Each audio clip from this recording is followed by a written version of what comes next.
Good morning dear student. आज हम class 9th NCERT का एक इम्पॉर्टेंट चैप्टर है लाइन्स एंड एंगल, उसके बारे में डिस्कस करेंगे। मैं बहुत बेसिक से इसमें स्टार्ट करूंगा, प्रीवियस क्लासेस में भी जो हम पढ़ते आए हैं हम उसको भी कवर करेंगे। तो चलिए स्टार्ट करते हैं। सबसे पहले हम बात करते हैं लाइन्स एंड एंगल्स में सबसे इम्पॉर्टेंट चीज़ है जहाँ से इसकी शुरुआत होती है, दैट इज़ पॉइंट। हम जानते हैं कोई भी एक पॉइंट, सपोज करिए हम ऐसे कोई भी पॉइंट डिनोट करते हैं, पॉइंट पॉइंट पॉइंट पॉइंट, तो ये सारे क्या हैं? ये सारे पॉइंट्स हैं। हम जानते हैं हम अपने पेन, पेंसिल या किसी भी निब को जब एक प्लेन सरफेस पर टच करते हैं तो उससे एक बिंदु का निर्माण होता है, एक पॉइंट का निर्माण होता है, that is known as point. Point की यही डेफिनेशन है। अब देखिए इन बहुत सारे पॉइंट्स को अगर हम एक रेखा में एक सीधी एक ही दिशा में ड्रॉन करते चले जाएं, तो इन बहुत सारे पॉइंट्स को जब हम एक रेखा में एक सीधी सतह की तरफ या एक दिशा की तरफ हम ड्रॉ करते हैं, तो इन सारे पॉइंट्स को मिला देने से बहुत सारे पॉइंट्स को जब हम मिलाते हैं तो ये सारे पॉइंट्स एक रेखीय हैं, वन डायरेक्शनल हैं। दैट्स वाई ये सारे पॉइंट्स कहलाते हैं collinear point, because they exist on an one line. ये एक लाइन पर एग्जिस्ट कर रहे हैं, एक दिशा में है, इसलिए ये कोलिनियर पॉइंट कहलाएंगे। पॉइंट नंबर 2 सेकंड डेफिनेशन है कोलिनियर पॉइंट की। अब हम बात करते हैं नॉन कोलिनियर पॉइंट की। वे सारे पॉइंट्स जो एक दिशा में नहीं हैं, वो डिफरेंट डायरेक्शंस में हैं। सपोज करिए इस पॉइंट को हम इस पॉइंट से मिलाते हैं, पॉइंट ए को हम पॉइंट बी से मिलाते हैं, पॉइंट बी को पॉइंट सी से मिलाते हैं, पॉइंट सी को पॉइंट डी से मिलाते हैं। आप यहाँ देख सकते हैं बहुत सारे पॉइंट्स जो एक लाइन में नहीं है, डिफरेंट लाइन पे हैं। यहाँ से यहाँ तक के पॉइंट तो एक लाइन में है, पर यहाँ से यहाँ तक के सारे पॉइंट अलग लाइन में हैं, तो ये सारे नॉन कोलिनियर पॉइंट्स कहलाते हैं। बहुत बेसिक थिंग है, बहुत इजीली आप समझ सकते हैं। पॉइंट क्या हुआ? जब भी हम पेन पेंसिल से किसी सरफेस को टच करते हैं तो जो भी ड्रॉ होता है उसे हम पॉइंट कहते हैं, और उन बहुत सारे पॉइंट्स को जब हम एक डायरेक्शन में ड्रॉ करते हैं तो वो सारे कोलिनियर पॉइंट कहलाते हैं, और जब बहुत सारे पॉइंट्स अलग अलग डायरेक्शंस में होते हैं तो वो नॉन कोलिनियर पॉइंट कहलाते हैं। अब हम बात करते हैं लाइन की, कि लाइन क्या होता है। देखिए अभी मैंने आपको बताया जब बहुत सारे पॉइंट्स को हम एक डायरेक्शन में ड्रॉ करते हैं तो इन बहुत सारे पॉइंट्स के डायरेक्शन से एक लाइन का निर्माण होता है। बहुत सारे पॉइंट जब हम एक डायरेक्शन में ड्रा करते हैं तो इनसे एक लाइन का निर्माण होता है। इन बहुत सारे पॉइंट्स को मिला देने से लाइन बन जाती है। और लाइन सेगमेंट की बात करें, इस बहुत बड़ी लाइन का जो कि लेफ्ट हैंड साइड और राइट हैंड साइड अनंत में जा रही है, इसका एक छोटा सा टुकड़ा अगर हम काट लेते हैं, इसका अगर हम एक छोटा सा टुकड़ा काट लेते हैं तो ये हमारा लाइन सेगमेंट कहलाता है। ये हमारा लाइन सेगमेंट कहलाता है। अब बात करते हैं रे की। हम जानते हैं सूरज है, सूरज से बहुत सारी रोशनी निकलती है, किरणें निकलती हैं, रेज निकलती हैं, और वो किरणें धरती पर आती हैं। अब देखिए जो किरणें सूरज से निकल रही हैं वो वन डायरेक्शनल हैं, हमारे पास आ रही हैं। हम सूरज को लाइट नहीं दे रहे हैं, सूरज हमको लाइट दे रहा है। इसलिए रे क्या होगी? रे क्या होगी? इसलिए रे जो है, ये लाइन सेगमेंट हो गया, इसलिए रे जो होगी वो वन डायरेक्शनल होगी, जिसका एक छोर जो होगा वो अनंत तक जा सकता है और एक छोर स्टॉप होगा जहाँ से वो स्टार्ट होती है। इस प्रकार के डिनोशन इस प्रकार के कोई भी चीज़ डिनोट करी जाती है तो हम उसे रे की लाइन में रखते हैं। अब बात करते हैं, तो ये कुछ बात थी point, collinear point, non collinear point, line segment, line और रे की बात थी। अब हम डिस्कस करते हैं एंगल्स के बारे में। एंगल्स हम जानते हैं एंगल क्या होते हैं। जब भी दो लाइन इस तरीके से एक दूसरे को इंटरसेक्ट करती हैं तो उनके बीच में एक इस प्रकार से एक एरिया का निर्माण होता है और उसे ही हम एंगल कहते हैं। सपोज करिए एक लाइन ये है और दूसरी लाइन ये है, दोनों एक दूसरे के पैरेलल जा रही हैं, तो ये कभी एक दूसरे को इंटरसेक्ट नहीं करेंगी। पर अगर हम एक लाइन ट्रांसवर्सल तरीके से लेके आते हैं तो ये लाइन कहीं ना कहीं इसको टच करेगी। सपोज करिए इतनी जरा से हिस्से में इसने टच किया, यहाँ पे इंटरसेक्ट किया, या यहाँ पर या यहाँ पर या यहाँ पर, किसी भी तरीके से ये जब इंटरसेक्ट करेगी तो पहली लाइन का दूसरी लाइन के सापेक्ष बीच की जो डिस्टेंस है उसे हम एंगल कहते हैं। उसे हम क्या कहते हैं? एंगल कहते हैं। अब जैसा कि ये सब तो चीज़ें हम प्रीवियस क्लासेस में पढ़ चुके हैं, अब एंगल की हम बात करते हैं। तो एंगल के वेरियस टाइप्स होते हैं, उन एक सारे टाइप्स को हम धीरे धीरे कवर करेंगे। अब देखिए सबसे पहले हम डिस्कस करते हैं एक्यूट एंगल। जब हम बात एक्यूट एंगल की करते हैं, सपोज करिए ये पहली लाइन थी, दूसरी लाइन ने इसको इंटरसेक्ट किया। अब देखिए ठीक इसके ऊपर रख देंगे तो इंटरसेक्ट नहीं करेगी, अगर दूसरी लाइन हम इसके ठीक ऊपर रख देंगे तो इंटरसेक्ट नहीं करेगी। इन दोनों लाइन के बीच में थोड़ी सी स्पेसिंग होनी चाहिए। तो ये थोड़ी सी स्पेसिंग जैसे जैसे शुरू होती है, तो हमने सपोज किया इसकी शुरुआत 0 डिग्री से करी। हमने इसकी शुरुआत जब वो इसके ऊपर है, एग्जैक्ट इसके ऊपर है, तो वो 0 डिग्री है। फिर वो धीरे धीरे धीरे धीरे बढ़ना शुरू होती है, धीरे धीरे धीरे बढ़ती जाती है, धीरे धीरे बढ़ती चली जाती है और वो 90 डिग्री तक जाती है। देखिए मैं यहाँ पे टच नहीं कर रहा हूँ, ना मैं इधर टच कर रहा हूँ, ना मैं इधर टच कर रहा हूँ, मैं बीच के स्पेस की बात कर रहा हूँ। यानी कि 0 डिग्री से बड़ा और 90 डिग्री से छोटा, दैट इज एक्यूट एंगल। मैं इसको ए से डिनोट कर रहा हूँ। यानी कि जब ये लाइन इंटरसेक्ट कर रही है तो 0 डिग्री से बड़ा और 90 डिग्री से छोटा हमारा क्या कहलाता है, एक्यूट एंगल कहलाता है। राइट एंगल ट्रायंगल हम जानते हैं, जब दोनों एंगल के बीच में 90 डिग्री का कोण बनता है तो वो क्या कहलाता है, राइट एंगल ट्रायंगल कहलाता है। अब देखिए बात करते हैं ऑब्ट्यूस एंगल की।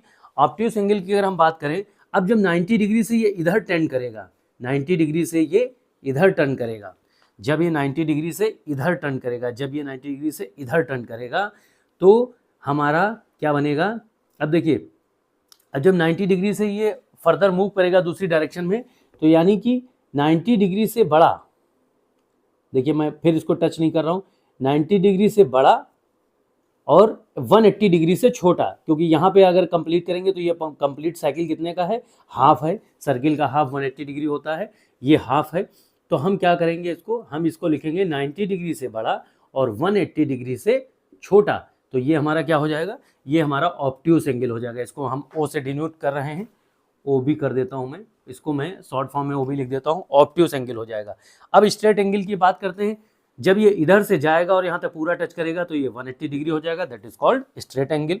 अब बात करते हैं रिफ्लेक्स एंगल की। रिफ्लेक्स एंगल जो होगा वो हमारा, अब जब ये 180 डिग्री से दूसरी तरफ चलेगा, जब ये 180 डिग्री से दूसरी तरफ चलेगा, यानी कि यहाँ तक तो 180 डिग्री तक टच कर चुका है, अब जब ये 180 डिग्री से दूसरी तरफ चलेगा और दूसरी तरफ जाने के बाद, अब सपोज करिए यहाँ से 180 डिग्री से दूसरी तरफ जा रहा है, तो यहाँ पर क्या होगा, ये 180 डिग्री से बड़ा और 360 डिग्री से छोटा, वो हमारा क्या कहलाएगा, रिफ्लेक्स एंगल। वो हमारा क्या कहलाएगा, रिफ्लेक्स एंगल कहलाएगा।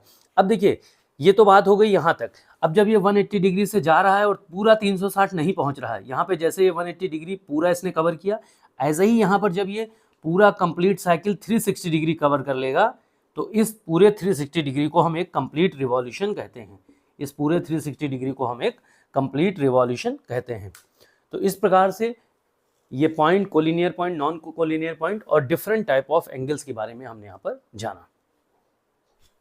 देखिए हम फर्दर डिस्कस करते हैं कुछ वेरियस टाइप ऑफ और एंगल के बारे में। सबसे पहले इसमें हम डिस्कस करेंगे कॉम्प्लीमेंट्री एंगल।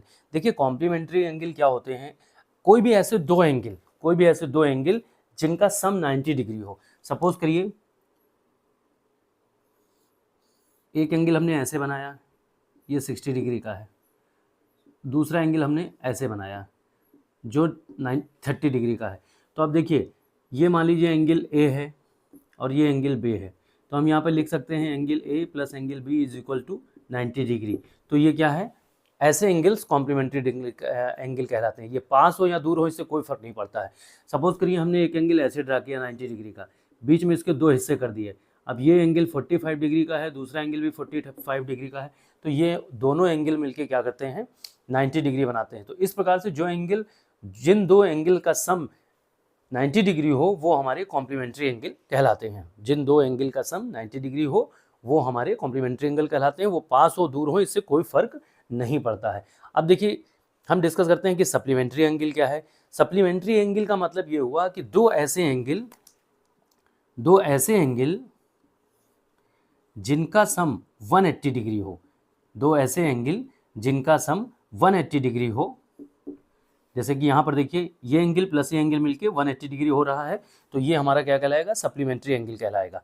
इससे कोई फर्क नहीं पड़ता कि ये दोनों पास हैं या दोनों दूर हैं। सपोज करिए एक एंगल हमारा 60 डिग्री का है और एक एंगल हमारा 120 डिग्री का है, तो अगर एक एंगल हमारा 60 डिग्री का है, एक एंगल 120 डिग्री का है, तो वो हमारे सप्लीमेंट्री एंगल कहलाएंगे, क्योंकि इन दोनों का सम कितना हो रहा है, 180 डिग्री हो रहा है।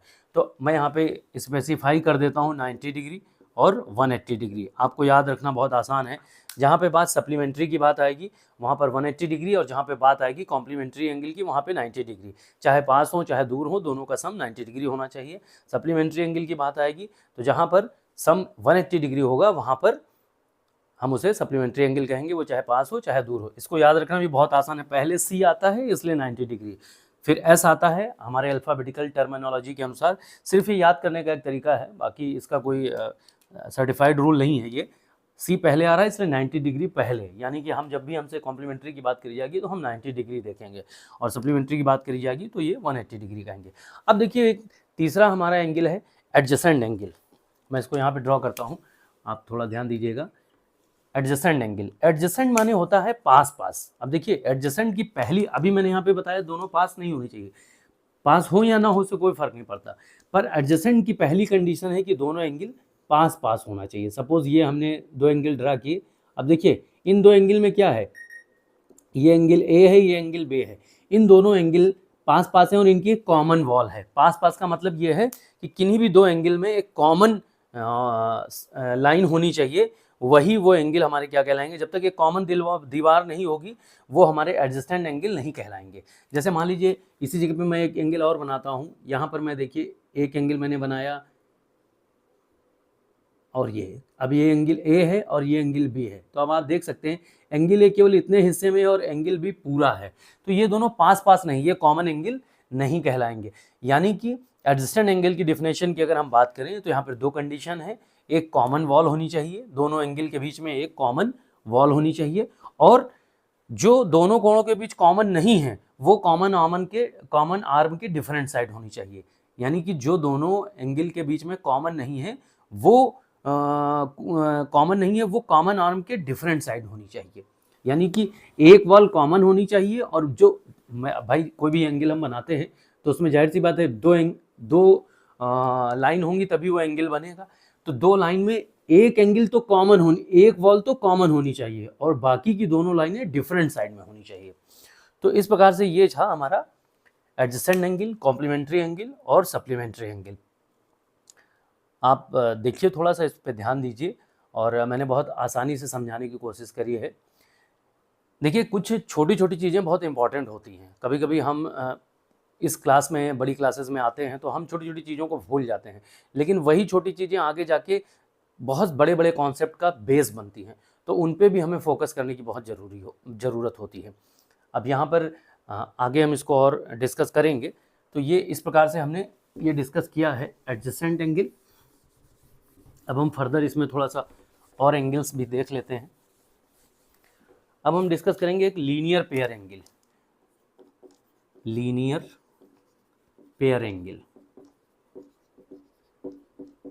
अब देखिए लीनियर पेयर एंगल क्या होता है। अभी तक मैंने आपको सिर्फ एडजेसेंट एंगल में बताया कि जो वॉल है वो कॉमन होनी चाहिए। अब देखिए लीनियर पेयर एंगल में क्या है, लीनियर पेयर एंगल में ये बात इंपॉर्टेंट है कि हम कोई भी ऐसा एंगल ले जिसके दोनों कोणों का योग 180 डिग्री हो। यानी कि यहाँ पर हम इसको नाम दे देते हैं ए बी सी और डी। तो यहाँ पर देखिए angle A B C is equal to 60 degree, angle A B D is equal to 120 degree, इन दोनों का सम 180 डिग्री है, इसलिए ये लीनियर पेयर एंगल है। लेकिन यहाँ पे एक बहुत इंपॉर्टेंट बात है, इसको ध्यान देने की ज़रूरत है, क्योंकि अभी मैंने थोड़ी देर पहले आपको बताया था कि सप्लीमेंट्री एंगल वो एंगल होते हैं जिनका सम 180 डिग्री हो। यानी कि लीनियर पेयर एंगल क्या है, वो सप्लीमेंट्री एंगल भी हो सकते हैं, सप्लीमेंट्री एंगल भी हो सकते हैं। यानी हम लीनियर पेयर एंगल को सप्लीमेंट्री एंगल भी कह सकते हैं, लेकिन सप्लीमेंट्री एंगल को हम लीनियर पेयर एंगल नहीं कह सकते। क्यों? क्योंकि सप्लीमेंट्री वो भी होंगे जिनमें कॉमन वॉल नहीं है, जिनमें सपोज करिए एक 60 डिग्री का एंगल है और एक 120 डिग्री का एंगल है, इन दोनों एंगल का सम भी 180 डिग्री है, इन दोनों एंगल का सम भी 180 डिग्री है, पर इन दोनों में कोई भी कॉमन वॉल नहीं है।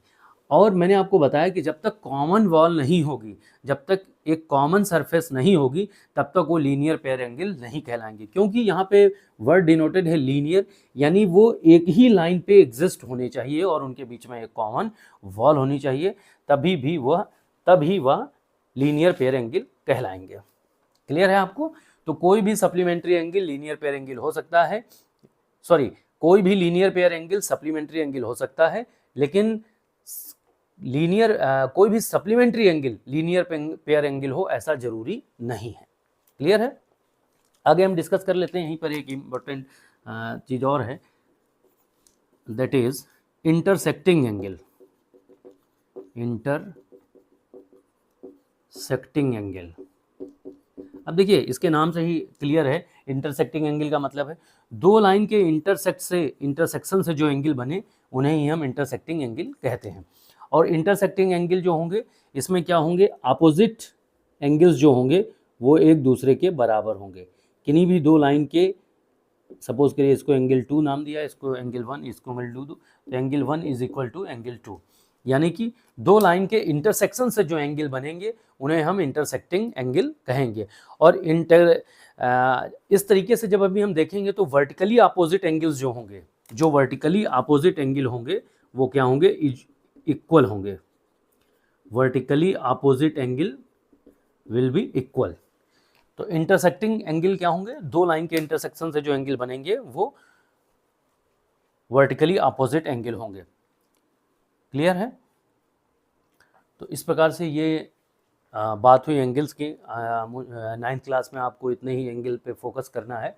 एक बार आप फिर से देख लें पीछे और रिवाइज करें, मैंने बहुत इजीली बताने की कोशिश करी है। इस प्रकार से आप एंगल कंप्लीट कर सकते हैं। देखिए फर्दर हम मूव करते हैं। अब हम 9th क्लास की कुछ इंपॉर्टेंट एक्सियोम के बारे में डिस्कस करेंगे। बेसिकली एक्सियोम क्या होता है, एक्सियोम जो होते हैं वो हमारे रूल्स, प्रिंसिपल, सिद्धांत बनाए गए हैं, उन पे बेस्ड हम बहुत सारी प्रॉब्लम्स को सॉल्व करते हैं। तो एक्सियोम मीन्स क्या है, रूल्स, सिद्धांत, प्रिंसिपल। ये अभी 11th 12th चैप्टर में इसके बारे में हम बहुत विस्तार से पढ़ेंगे कि एक्सियोम्स और व्हाट आर द एक्सियोम्स। तो अभी हम ये समझते हैं कि एक्सियोम क्या है, और कुछ इंपॉर्टेंट एक्सियोम हमारे 9th में दी गई हैं, जो लाइन एंड एंगल्स चैप्टर में ही हम इनको डिस्कस करेंगे। तो देखिए यहाँ पर सबसे पहले आप ध्यान दीजिएगा, एक्सियोम फर्स्ट। एक्सियोम फर्स्ट क्या है, एक्सियोम फर्स्ट ये कहती है if a ray stand on a line, if a ray stand on a line then sum of adjacent angle is 180 degree. कहने का मतलब ये है कि अगर कोई भी लाइन, कोई भी स्ट्रेट लाइन है, कोई भी हमारे पास स्ट्रेट लाइन है और उस स्ट्रेट लाइन पर कोई हम रे ड्रॉ कर दें, सपोज करिए स्ट्रेट लाइन है, इस पर हम ऐसे रे ड्रा कर दें, या स्ट्रेट लाइन है हम इस पर ऐसे रे ड्रा कर दें, किसी भी तरीके से हम रे अगर ड्रॉ कर दें, तो उस रे के ड्रॉ करने से जो दो एंगल फाइंड होंगे उन दो एंगल का सम 180 डिग्री होगा। उन दो जो उस रे को ड्रॉ करने से फाइंड हो रहे हैं एंगल, उनका सम 180 डिग्री होगा। इस एंगल का भी सम 180 डिग्री होगा, यहाँ 90 डिग्री होगा, यहाँ पे 60 डिग्री और 180 डिग्री होगा। किसी भी तरीके से कोई भी हमारे पास लाइन है और उस पर हम एक रे ड्रॉ कर दें, अगर हम उस पर एक रे ड्रॉ कर दें तो उससे हमारे, कोई भी लाइन है उस पर हम अगर रे ड्रा करेंगे तो एंगल तो बनेगा ही बनेगा, और जो एंगल बनेगा, दो एंगल बनेंगे क्योंकि हमने स्ट्रेट लाइन पे ड्रॉ करी है, ये इसको इंटरसेक्ट कर रहा है, तो दो एंगल फॉर्म होंगे, किस तरीके से, तो इन दो एंगल का सम 180 डिग्री होगा। ये इसको हम एक्सियोम इसलिए कहते हैं कि फर्दर हमारे पास जब आगे प्रॉब्लम आएंगी, क्वेश्चंस आएंगे, तो वहाँ पर हम इसको एज इट इज़ लिख देंगे और लिख देंगे due to axiom this exist. हमें पता है कि अगर एक लाइन पर एक रे ड्रॉ करते हैं तो उन दोनों एंगल का, जो भी एंगल फॉर्म होंगे उन दोनों एंगल का सम 180 डिग्री होगा। अब देखिए इसी का कन्वर्स भी कह सकते हैं, इसका जस्ट अपोजिट, जस्ट उल्टा, एक्सियोम 2। एक्सियोम 2 क्या है, यहाँ पे मैंने आपको बताया कि दो एंगल इंटरसेक्ट करेंगे, एक लाइन पर एक रे ड्रॉ करेंगे तो उससे दो एंगल फॉर्म होंगे, और उन दो एंगल के फॉर्मेशन के कारण हमारे जो भी एंगल फॉर्म होंगे उनका जो सम होगा वो 180 डिग्री होगा। इसका जस्ट उल्टा है, if sum of adjacent angle is 180 degree then non common arms form a line. देखिए इसको इस तरीके से समझते हैं, सपोज करिए अब है क्या यहाँ पर, अभी हमें नहीं पता ये स्ट्रेट लाइन है या नहीं है, लेकिन हमने अगर एक रे ऐसी ड्रा करी है या कोई ऐसी रे ड्रा करी है जिसके जो एंगल हैं वो हमारे, अभी हमें नहीं पता ये स्ट्रेट लाइन है कि नहीं है, लेकिन हमें ये पता है कि एक स्ट्रेट लाइन पर बनने वाला एंगल 180 डिग्री होता है। इस तरीके का जो भी एंगल बनता है वो 180 डिग्री होता है। अब सपोज करिए हमारे साथ पास कोई दो ऐसे एंगल हैं जो एडजेसेंट एंगल हैं, पास पास हैं, जैसा कि मैंने अभी आपको बताया। एडजेसेंट एंगल का मतलब वॉल कॉमन हो। तो अगर ऐसा कोई भी एंगल हम ड्रा करते हैं, दो एडजेसेंट एंगल ड्रा करते हैं जिनका सम 180 डिग्री होता है, तो उन एडजेसेंट एंगल के ड्रा करने से उनकी जो अपोजिट नॉन कॉमन, एक वॉल तो कॉमन होगी एडजेसेंट एंगल में, जो कॉमन नहीं है वो, जो वॉल कॉमन नहीं है वह वॉल जो होगी वो हमारी क्या होगी, वो एक लाइन को फॉर्म करेगी और एक स्ट्रेट लाइन। वैसे भी हम जानते हैं कि स्ट्रेट लाइन पे ही 180 डिग्री बन सकते हैं। क्लियर है? तो एक्सियम 2 एक्सियम 1 का कन्वर्स है। That's why for obvious reason the two axiom above together is called the linear pair axiom. Just for this reason हम ये बात कह सकते हैं कि ऊपर की जो दोनों एक्सियम हैं वो दोनों एक्सियम हमारी लीनियर पेयर एक्सियम कहलाती हैं, वो दोनों एक्सियम हमारी लीनियर पेयर एक्सियम कहलाती हैं। तो ये दो इंपॉर्टेंट एक्सियम थी। अब देखिए आप इसको मेमोराइज कर लें और इस पर थोड़ा सा ध्यान दें तो आप आसानी से समझ सकते हैं, इसमें कोई बहुत ज़्यादा कठिनाई नहीं है। देखिए छोटी छोटी चीज़ें हैं लेकिन आप उन्हें कंप्लीट करते रहिए आसानी से, और स्टेप बाय स्टेप चल के ही आप अपने सिलेबस को कंप्लीट कर सकते हैं। और बहुत सारी चीज़ों को अगर हम इग्नोर कर दें, याद करने की कोशिश करने लगें, तो ये मैथमेटिक्स सब्जेक्ट ऐसा है यहाँ पे हम सब कुछ याद नहीं कर सकते हैं। हमें यहाँ पे थोड़ा सा ध्यान देना पड़ेगा और बहुत टुकड़ों में समझना पड़ेगा। जब हम छोटे छोटे टुकड़ों में चीज़ों को समझते हैं तो वो हमारे लिए बहुत आसान हो जाता है। ठीक है, चलिए आगे डिस्कस करते हैं हम। देखिए अब हम यहाँ पर डिस्कस करेंगे कुछ इंपॉर्टेंट थ्योरम हमारी 9th क्लास की एनसीईआरटी की। First theorem is that if two lines intersect each other then the vertically opposite angle are equal. इसको हम प्रूफ करेंगे। देखिए थ्योरम और एक्सियम में ये डिफरेंस है। एक्सियम क्या है, वो एक रूल है, प्रिंसिपल हैं, स्वयं सिद्ध हैं, वो सेल्फ प्रूव्ड हैं, उनको हमें प्रूफ करने की ज़रूरत नहीं है। पर थ्योरम क्या है, वहाँ भी हम प्रूफ कर सकते हैं, पर थ्योरम क्या है, थ्योरम में हम प्रूफ कर सकते हैं, हम बताएंगे कि देखो ऐसा इसलिए होता है। तो if two lines intersect each other then the vertically opposite angles are equal. मैंने अभी आपको बताया था कि अगर कोई दो लाइन इंटरसेक्ट कर रही हैं तो उनके इंटरसेक्शन से एंगल फॉर्म्स होते हैं। अब देखिए ये एंगल जो हैं ये वर्टिकली अपोजिट एंगल है, यहाँ पर एंगल 3 है और ये एंगल 4 है। ये हमने इसको, ये सपोज करिए हमने इसको 1 नाम दिया, इसको 2, इसको 3 और ये 4। ये इस प्रकार से हमारे एंगल बन रहे हैं। अब देखिए अकॉर्डिंग टू दी थ्योरम हमको क्या प्रूफ करना है, टू प्रूफ, देखिए हमको यहाँ पे प्रूफ करना है कि angle 1 is equal to angle 2, angle 1 is equal to angle 2 and angle 3 is equal to angle proof. अब ये हमको प्रूफ करना है। अब देखिए इसको प्रूफ करने के लिए मैं आपको दिखाता हूँ। अब यहाँ पर हम प्रूफ लिखेंगे। अब देखिए हमको प्रूव करना है कि एंगल 1 एंगल 2 के बराबर है और एंगल 3 एंगल 4 के बराबर, क्योंकि मैंने आपको बताया कि if two lines intersect each other then the vertically opposite angle are equal. अब देखिए यहाँ पर हम एक्सियम का यूज़ करेंगे। कैसे करेंगे आइए इसको समझते हैं। अब देखिए यहाँ पर अगर हम बात करते हैं इस एंगल 1 प्लस एंगल 3 की, तो ये अगर हम बात करते हैं एंगल 1 प्लस एंगल 3 की तो ये 180 डिग्री होगा। एंगल 1 प्लस एंगल 3 180 डिग्री होगा, क्योंकि अभी पहले हमने एक्सियम पढ़ी हुई है जिसमें हमने पढ़ा था इफ़ अ रे, अगर हम इसको रे मान लेते हैं, इफ़ अ रे, अभी मैंने आपको बताया था if a ray stand on a